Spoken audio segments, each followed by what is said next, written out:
ერთ-ერთ მონასტერში მოხდა ესეთი ამბავი, რომ რაღაცა დააშავა იქ ერთ-ერთმა წევრმა და აპირებდნენ ბერები, რომ შეკრებილიყვნენ და განესაჯათ ეს მას, ასე რომ თქვა, სასამართლო მოეწყოთ. და ერთი მოხუცებული ბერი იყო, რომელსაც თხოვდნენ, რომ ისიც წამოსულიყო, რომელსაც როგორც იტყვიან, ცოცხალი თავით არ უნდოდა ვინმეს განსჯაში მონაწილეობის მიღება. ბოლოს როგორც იქნა, მაინც არ მოეშვნენ და გადაწყვიტა, რომ წასულიყო და ამ ძმების შეკრებაზე მივიდა ეს ზურგზე ტომარა მოკიდებული. და ეს ტომარა უკან გახრეტილი იყო და იქიდან ქვიშა ცვიოდა. და რა არისო ესო მამაო, ეკითხებიან, უკან გახრეტილიაო და მთელი გზა ეს ქვიშა ცვიდებაო.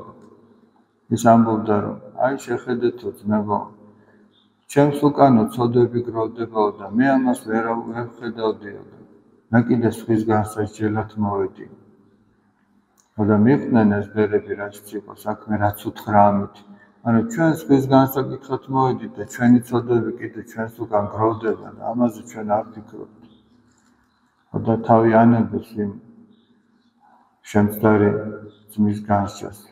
და მართლაც ესე ის დაინახეს, რომ შესწოდა, მაგრამ მის სინანულის გამო ცხონდება, ღმერთი მოწყალია და აცხონებს. და უფალი გვეუბნება ჩვენ, რომ თითოეული უქმად ნათქვამის სიტყვისათვის ადამიანს მოუწევს, რომ პასუხი გასცეს ღვთის წინაშე. აი, უქმად ნათქვამ სიტყვაზეა ლაპარაკი, არამც თუ განკითხვაზე, დაგებაზე, თუ რაღაცა მდისხანეთ ნათქვამ, თუ უხეში ნათქვამ სიტყვაზე. აი, უქმად ნათქვამზე, რომ თითქოს ერთი შეხედვით არავის არაფერს უზიანებს ეს სიტყვა.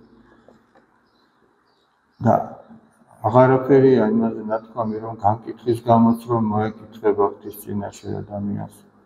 რაღაცა ღვიძლიანი სიტყვის გამო რომ მოგვეკითხება ჩვენ. საკრული სიტყვის გამო მოგვეკითხება სიცრუის თუ ცილისწამების თუ თავის მართლების თუ სხვათა განკითხვის.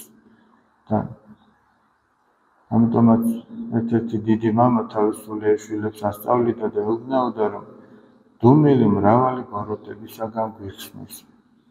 ათანასე გრიგორიატელი, გრიგორიის მონასტრის წინამძღვარი იყო, საოცარი ადამიანი. დუმილი მრავალი ბოროტებისაგან გვიხსნის. ამიტომაც აი დუმილი უნდა შეიყვაროს ადამიანი. არ თქვას არაფერი ის, რაც საკუთარ თავზე არ მოეწონებოდა, რომ სხვას ეთქვა. მაგრამ ჩვენ სამწუხაროდ ამაზე არ ვფიქრობთ. მაშინ, როდესაც ჩვენ სხვაზე სალაპარაკოდ ვხვდებით, რაღაცნაირი ჟინი გვაქვს, რომ არაფერი გამოგჩეს და ყველაფერი ვთქვათ ესე.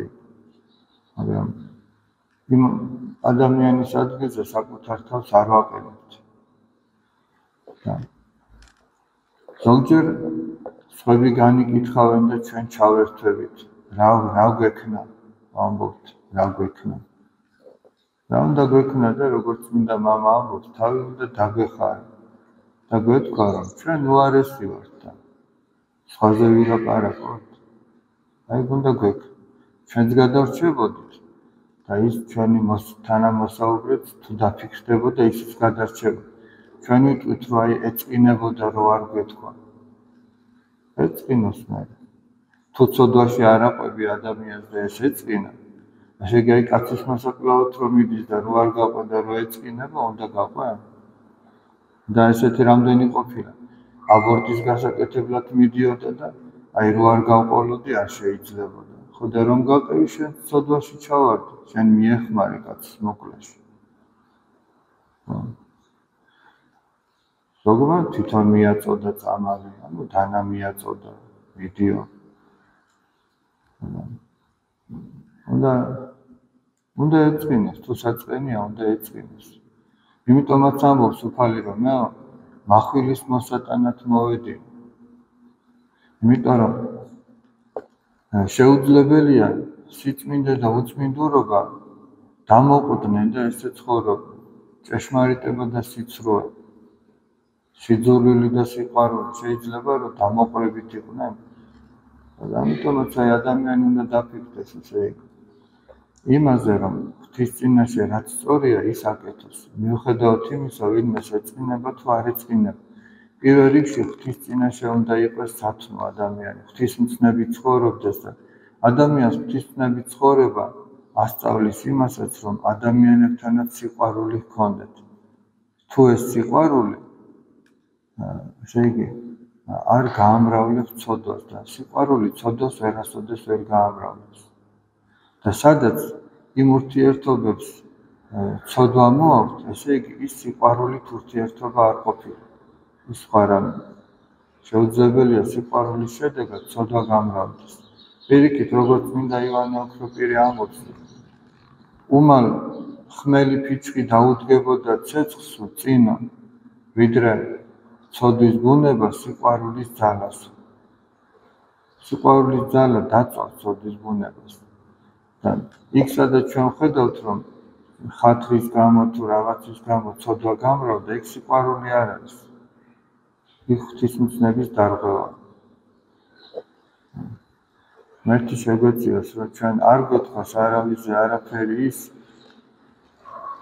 რაც ღმერთს არ ესათნოება და თუ სადმე რამე გვითქვამს და ესეთი უამრავი იქნება.